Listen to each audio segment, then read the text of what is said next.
जय हिंद दोस्तों। मैं आपका दोस्त संदीप बागड़ी और इस वीडियो में हम बात करने वाले हैं हमारा आज का जो टॉपिक रहेगा वो रहेगा सभ्यता। सभ्यताओं से हम शुरू करेंगे। सभ्यताओं से शुरू करने का मेन उद्देश्य जो हमारा जो टारगेट है, जो रीट के फर्स्ट लेवल में जो 4 सभ्यताएं दी गई है उन सभ्यताओं को हमें कवर करना है। जो पहली बार रीट लेवल फर्स्ट में जो जीके जुड़ा है उसमें 4 टॉपिक सभ्यता के दिए हुए, जिसमें कालीबंगा सभ्यता है, आहड़ सभ्यता है और गणेश्वर और विराट, ये 4 सभ्यताएं दी गई। उन चारों सभ्यताओं के बारे में हम बात करेंगे। देखिए दोस्तों, अगर आप रीट लेवल फर्स्ट से हैं या रीट लेवल सेकंड से या कोई सी राजस्थान गवर्नमेंट की अगर तैयारी कर रहे हैं, सभी में आती है ये सभ्यताएं। लेकिन मेन जो इस जो ये टॉपिक है उसके हिसाब से बनाया जा रहा है रीट लेवल फर्स्ट के लिए। तो वो रीट लेवल के जो फर्स्ट के अभ्यर्थी है, वो स्टूडेंट है, वो इसको स्पेशली ले और उसको अच्छे से नोट्स बनाए और इसको याद करके जाए। पेपर में इनमें से क्वेश्चन आने वाला है, ठीक है। तो सबसे पहले आज इस वीडियो में हम बात करेंगे कौन सी सभ्यता की। इसमें हम बात करेंगे कालीबंगा सभ्यता की। कौन सी सभ्यता की बात कर रहे हैं? सबसे पहले हम कालीबंगा सभ्यता की बात करेंगे। देखिए, कालीबंगा सभ्यता का क्या क्या ध्यान रखना है आपको। कालीबंगा का शाब्दिक अर्थ, एक तो ये ध्यान रखना है कि इसका शाब्दिक अर्थ क्या होता है। ये पेपर में बहुत बार पूछा गया है। आप इतना हल्का मत लें कि यार इतना हमारे डीप में आएगा ये आएगा, नहीं। आपके जरूर जो पहली बार आपके जीके जुड़ रहे हैं तो नॉर्मल क्वेश्चन भी आ सकते हैं, तो ये भी ध्यान रखें साथ साथ में। कालीबंगा का शाब्दिक अर्थ होता है, देखो दोस्तों, काले रंग की चूड़ियाँ। काले रंग की चूड़ियाँ। आप साथ साथ में अपने नोट्स बना सकते हैं। अगर आपने पहले नोट्स बना रखे हैं तो इसमें अगर कोई नई चीज़ आपको मिलती है तो उसको आप ऐड कर सकते हैं। कालीबंगा का शाब्दिक अर्थ होता है काले रंग की चूड़ियाँ। फिर आपको ये भी ध्यान रखना है कि कालीबंगा जो शब्द है ये किस भाषा का है। ये है आपको सिंधी भाषा का शब्द है। ये किस भाषा का शब्द है? ये सिंधी भाषा का शब्द है। और एक ये ध्यान रखना है कि ये जो सभ्यता थी ना, इसका कालक्रम आपको ध्यान रखना है। 2350 से लेकर 1750 BC तक इसका कालक्रम था, या ईसा पूर्व मान सकते हैं।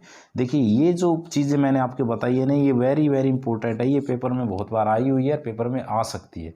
इसका मतलब ये हो गया कि ये जो आपकी सभ्यता थी ना, ये 5000 साल पुरानी है। कितने साल पुरानी हो गई? ये जो स्थल है आपका 5000 साल पुराना था, कालीबंगा स्थल। कालीबंगा स्थल है वो, ये आपने नाम सुना होगा सिंधु घाटी सभ्यता का। सुना है नाम? सिंधु घाटी सभ्यता। ये जो सिंधु घाटी सभ्यता है ना, ये भारत में, हिंदुस्तान में खोजी जाने वाली पहले स्थल था। सिंधु नदी पर खोजी गई, हड़प्पा स्थल के नाम से। उसके बाद सिंधु नदी पर बहने के कारण, ये सिंधु नदी होने के कारण सिंधु घाटी नाम पड़ा था। और देखिए, विभाजन के बाद क्या हुआ था कि जो सिंधु घाटी सभ्यता का स्थल हड़प्पा था वो पाकिस्तान में चला गया। तो हमारे पास तो कुछ बचा ही नहीं था, क्योंकि उस टाइम सबसे प्राचीन स्थल यही था। उसके बाद कालीबंगा की, क्योंकि 1952 में कालीबंगा की क्या हो गई थी, खोज हो गई थी। तो हमारे पास कालीबंगा आया जो सिंधु घाटी सभ्यता का स्थल था। ये ध्यान रखना है। अच्छा, एक तो ये ध्यान रखना है कि शाब्दिक अर्थ काले रंग की चिड़िया सिंधी भाषा का शब्द है। इसका कालक्रम ये इंपॉर्टेंट रहेगा, पेपर में आ सकता है। सिंधु घाटी सभ्यता का क्या है? ये स्थल है। ये भी ध्यान रखना है, ठीक है। सिंधु घाटी सभ्यता का स्थल है।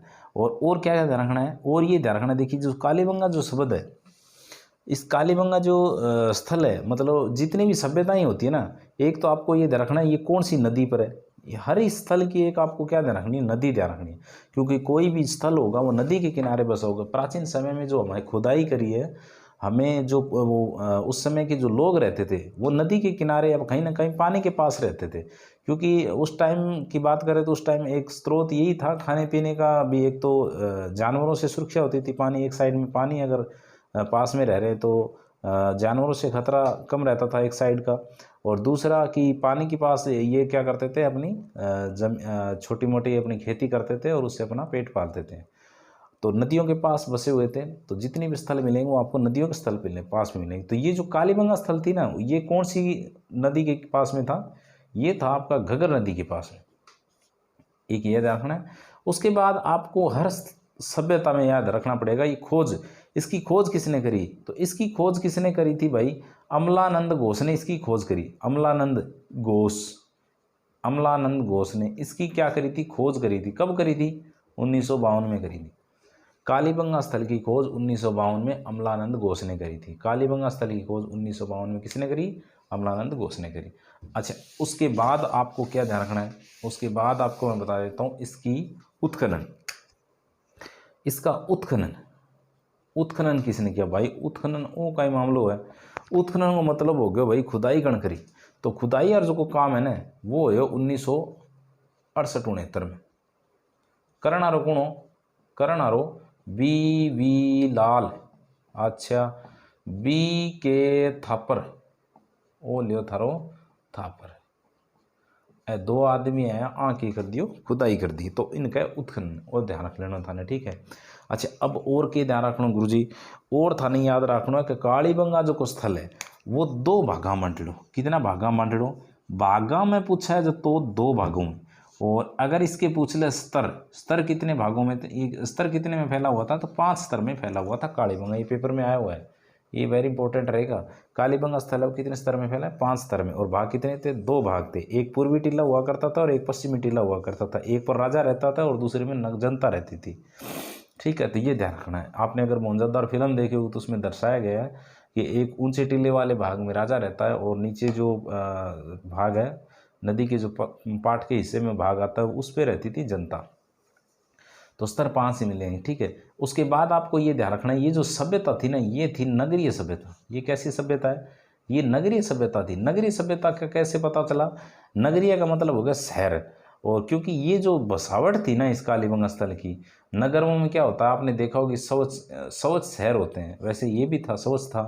और इसमें सड़कें समकोण पर काटती थी और नालियाँ बनी हुई, पानी निकासी, गंदे पानी निकासी के लिए क्या बनी हुई थी? नालियाँ बनी हुई थी। ये स्थल, इसलिए इसको नगरीय सभ्यता का दर्जा दिया गया। और नगरीय सभ्यता थी। और दूसरा ये भी ध्यान रखना, ये क्या थी भाई? मातृस्थात्मक सभ्यता थी। मातृस्थात्मक सभ्यता थी, ठीक है। याद कैसे करेंगे कि नगर होते हैं ना, नगर, नगर मतलब होता है शहर, और शहरांग अंदर की माता की चल है, समझ गया होगा थे कि शहरांग अंदर मतलब लुगाइयाँ जो चौधर ज़्यादा हुआ है, और गामांग अंदर तो थाने ध्यान ही है क्या कि चौधर हुआ है, बताने की जरूरत ही कौन है थाने। अब देखो उत्खनन 1968-69 में बी वी लाल और बी के थापर कर दियो नगरीय सभ्यता मातृस्थात्मक की, और खोज करी अमलानंद घोष।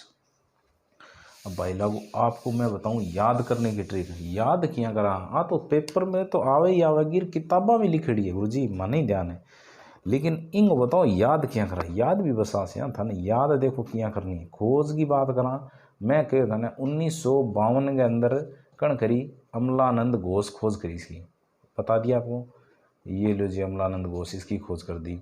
फिर मैंने कहा इसका जो उत्खनन का जो काम है ना वो किसने किया था जी? ये काम किया था बी वी लाल और एक आदमी और हो बी के थापर, बालकृष्ण थापर। ये जो आदमी, 2 आदमी थे। अब देखो कैसे याद रखना, मैंने बताया सभ्यता कौन सी है भाई? सभ्यता तो जी कालीबंगा है, ठीक है। ओ अब याद रखो, देखो कोई एक आदमी हो बन के कर लियो कालो अमल खा लियो। कालीबंग, कालो मतलब कालीबंगा हो गया और अमल से हो गया अमलानंद घोष। एक आदमी था उसने काला अमल खा लिया। अब कोई आदमी कालो अमल खा लेगो, अमल खाए तो देखो देखो नशा ही होगा वो। अमल खाने से क्या हो जाएगा? नशा हो जाता है। तो आदमी नशा होके जब घर आएगा, अब नशे में पैर एक इधर एक इधर, तो उसकी बीवी ने जब उस आदमी को देखा भाई, उस बीवी, जो उसकी बीवी था ना वो लाल हो गई। उस आदमी को देखकर उस बीवी को इतना गुस्सा आया कि गुस्से गुस्से में लाल हो गई, लाल पीली हो गई। और उसके बाद बेलन से उसका पूरा अमल उतार दिया। उस आदमी की के पिटाई करी, उससे उसका अमल उतार दिया। तो अमलानंद घोष का अमल तो उतर गया और नाम बच गया अमलानंद घोष, ठीक है। अच्छा, अमल क्या उतारियो? कभी के जड़िया थापा ही थापर जड़िया, मतलब थापर, थापर से याद रखें, बी का थापर जड़िया, मतलब उसकी बीवी लाल हो गई और बी का थापर ही थापर मारा।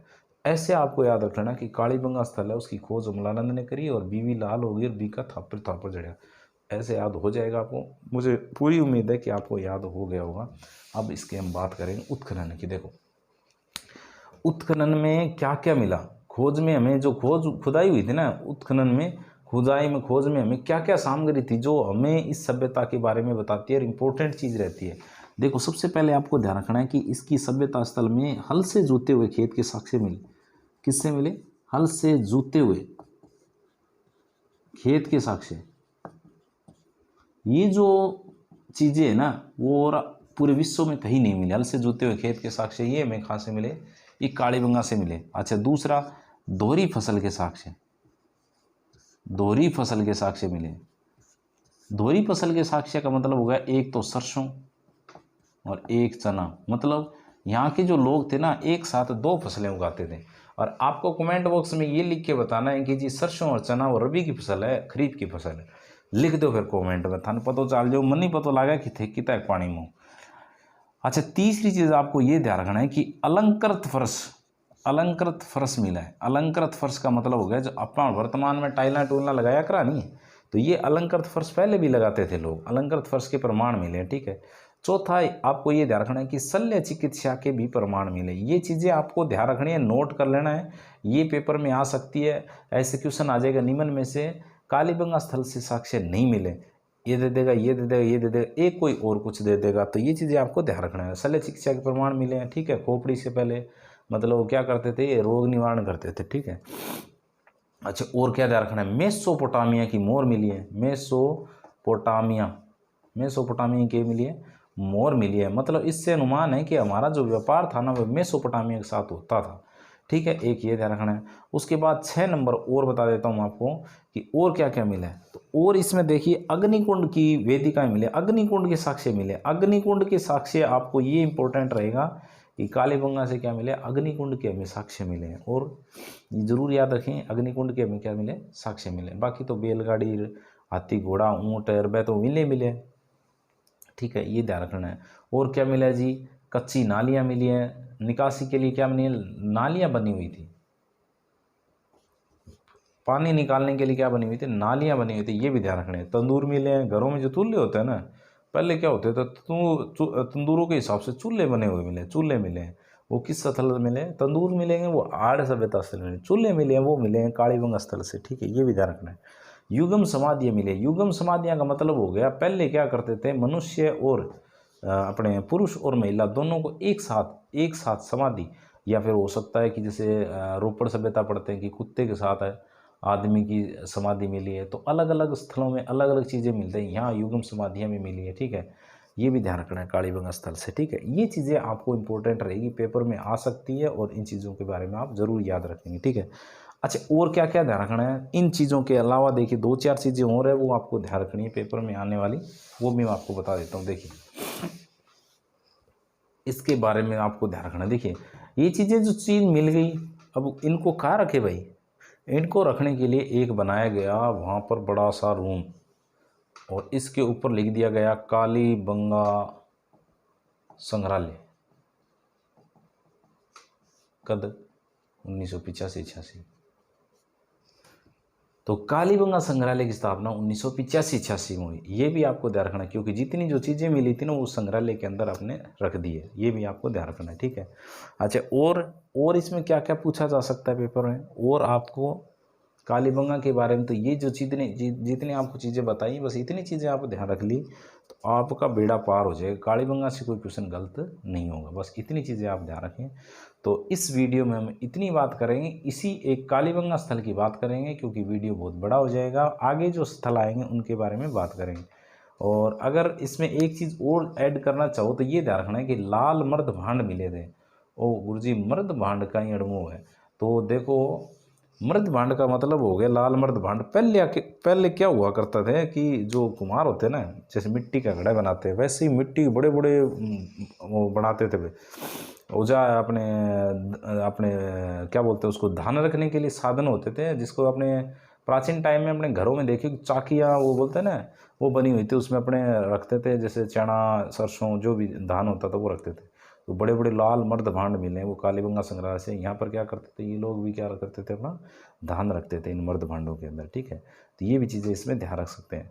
तो बाकी बस इतना ही इस वीडियो में हम इतनी बात करेंगे, और मिलते हैं अगले वीडियो में नेक्स्ट वीडियो के साथ। और आपका तो काम आपको पता ही करना क्या है। तो जय हिंद, जय भारत।